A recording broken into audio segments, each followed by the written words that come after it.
तो बड़ी खबर आप तक पहुंचा दे। कोविड के नए वेरिएंट ने लोगों की चिंता बढ़ा दी है। कई देशों में कोरोना के नए वेरिएंट को देखा गया है। कोविड JN.1 वेरिएंट के मामले बढ़ते नजर आ रहे हैं और ओमिक्रॉन का ही स्ट्रेन है JN.1। ये बड़ी खबर जो इस बीच सामने आ रही है। कोविड का JN.1 वेरिएंट जो है वो बढ़ता हुआ नजर आ रहा है। एशिया के कई देशों में कोरोना के मामले लगातार बढ़ते चले जा रहे हैं। कई देशों में कोरोना के नए वेरिएंट को बढ़ते हुए देखा जा रहा है और मामले जो हैं बढ़ रहे हैं। ओमिक्रॉन का ही स्ट्रेन वर्जन है JN.1 वेरिएंट। ये बड़ी खबर है जो इस बीच आप तक पहुंचा रहे हैं। कोरोना को लेकर जिस तरीके से एक बार फिर से कोरोना के मामले बढ़ते हुए नजर आ रहे हैं, इसने चिंता सरकार की बढ़ा दी है, आम जनता की चिंता को बढ़ा दिया है, क्योंकि कोरोना के मामले दूसरे कई देशों में इस वक्त बढ़ते हुए नजर आ रहे हैं। और एशिया के ही कई ऐसे देश हैं जहां पर कोरोना के मामले बढ़ रहे हैं, जिसमें हांगकांग भी शामिल है। हांगकांग में भी जो है मामले बढ़ रहे हैं और लगातार जिस तरीके से कोरोना के मामले बढ़ रहे हैं, इसने सरकार की चिंता को बढ़ा दिया है। भारत में भी जो है कोरोना के मामलों में इजाफा इस वक्त देखने को मिल रहा है। ये बड़ी खबर जो इस बीच सामने आ रही है। तो कोरोना के नए वेरिएंट ने चिंता बढ़ा दी है। कई देशों में कोरोना के नए वेरिएंट को देखा गया है। कोविड का JN.1 वेरिएंट जो है वो बढ़ता हुआ नजर आ रहा है। इसके मामले बढ़ते नजर आ रहे हैं। ओमिक्रॉन का ही स्ट्रेन वर्जन है JN.1, जिसके मामले अब बढ़ रहे हैं और इसने लोगों की चिंता बढ़ा दी है। तो इस बीच बड़ी खबर एक और आप तक पहुंचा दें कोरोना को लेकर ही, जहां कोरोना ने एक बार फिर से तेजी पकड़ी है। एशिया में एक बार फिर से कोरोना के केस बढ़ रहे हैं। सिंगापुर, हांगकांग में कोरोना के मामले बढ़ते नजर आए। चीन और थाईलैंड में भी कोरोना के केस जो है वो बढ़ते हुए देखे गए हैं। सिंगापुर में 14,000 केस, कोरोना के फिर से तेजी से मामले बढ़ रहे हैं और एशिया में एक बार फिर से कोरोना के मामलों में बढ़ोतरी देखने को मिल रही है। चीन और थाईलैंड में भी कोरोना के केस में बढ़ोतरी देखने को मिली है।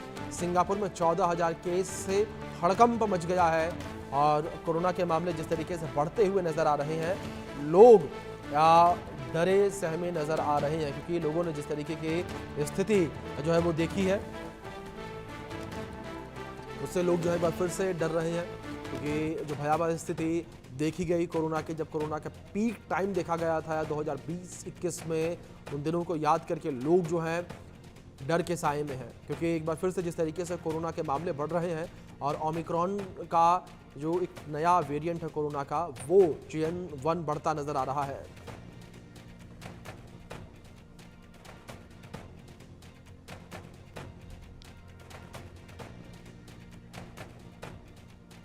तो दुनिया भर में कोरोना के केस में बढ़ोतरी देखने को मिल रही है और इसमें कौन कौन से देश शामिल है वो आपको बता दें।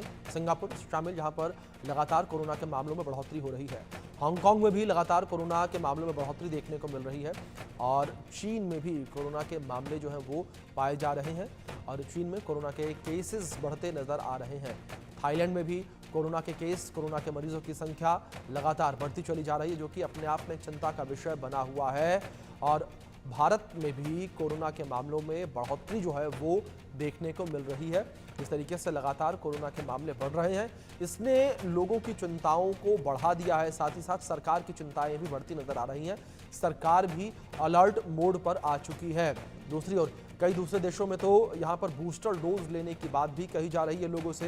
जिस तरीके से कोरोना के मामले सिंगापुर में, हांगकांग में बढ़ रहे हैं, तो उसका ध्यान में रखते हुए वहाँ की जो सरकारें हैं वो लोगों से ये अपील कर रही हैं कि लोग बूस्टर डोज लें, ताकि कोरोना के मामले को समय रहते रोका जा सके और कोरोना के मामले एक बार फिर से न बढ़ें।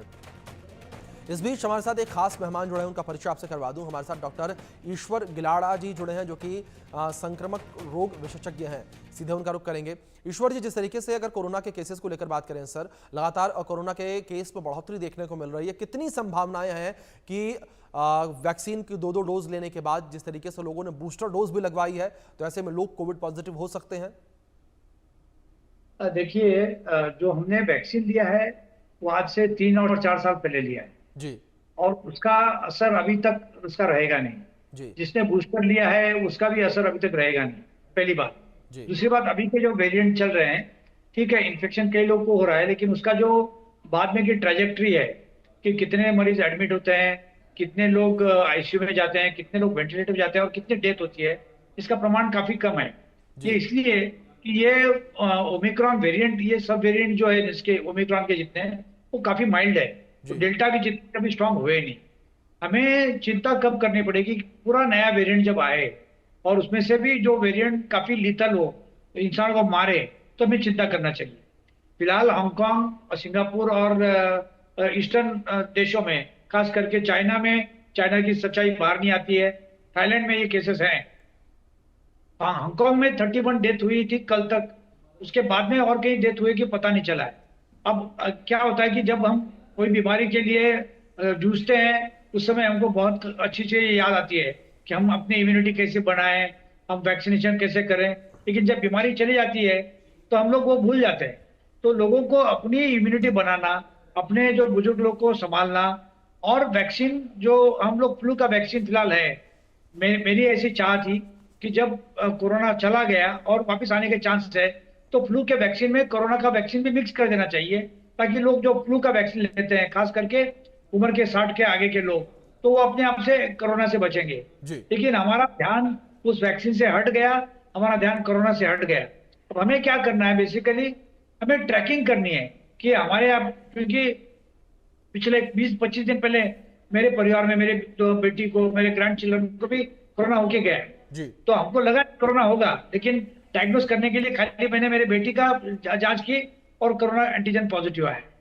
अब पहले जैसी भयावह स्थिति नहीं है, जैसे आप इस पे विजुअल दिखा रहे हैं कि स्पेस सूट पहन के लोग जा रहे हैं, पीपीई जी किट पहन के जा रहे हो, जरूरत नहीं है। जी अब हम लोग खाली मास्क लगाते हैं, इससे ज्यादा कुछ भी नहीं करते हैं। तो हमारी जी दो मेन चीजें हैं, मास्क लगाना और हाथ धोना बार बार, पेशेंट को देखने के बाद, देखने के पहले, और अगर हम किसी के संपर्क में आ रहे हैं तो आप वापस हाथ धोना। जी ये ईश्वर जी, हमें मैं इस बीच एक सवाल आपसे और करना चाहूंगा। जिस तरीके से आपने जिक्र किया, ऐसे में क्या ये माना जाए कि जैसी भयावह स्थिति हमें 2020-2021 में देखने को मिली थी, लाखों की संख्या में मौतें हो रही थी, वैसी स्थिति नहीं होगी अब?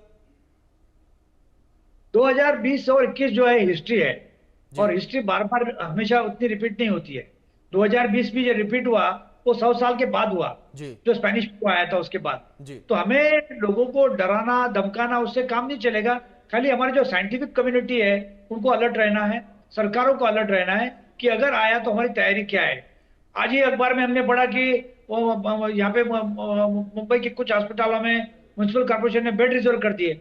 रिजर्व करने की जरूरत नहीं है। एक तरफ हम 50-60 बेड खाली रखेंगे रिजर्व करके कोरोना के लिए, और दूसरी तरफ जो मरीजों को जरूरत है बेड की, बेड नहीं मिलेगा, क्योंकि बेड हमारे पास लिमिटेड होते हैं। तो हमारी तैयारी चाहिए, लेकिन और तैयारी नहीं चाहिए। जी तो हम लोग डरें, लेकिन ऐसा दहशत में नहीं जाए। तो हमें बेसिकली वो पुराने पिक्चर में जाना ही नहीं है।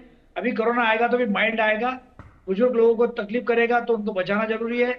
छोटे बच्चों को अगर होता है तो जरूरी है बचाना। जी अभी तक JN.1 जो वेरिएंट है, सब वेरिएंट है, जी वो ओमिक्रॉन का ही है। वो BA.2.86 जो पिरोला वेरिएंट था, उसका सब वेरिएंट है ये। तो अभी तक इसने कुछ बहुत ज्यादा नुकसान किया नहीं है, लेकिन हमें चौकन्ना रहने की जरूरत है।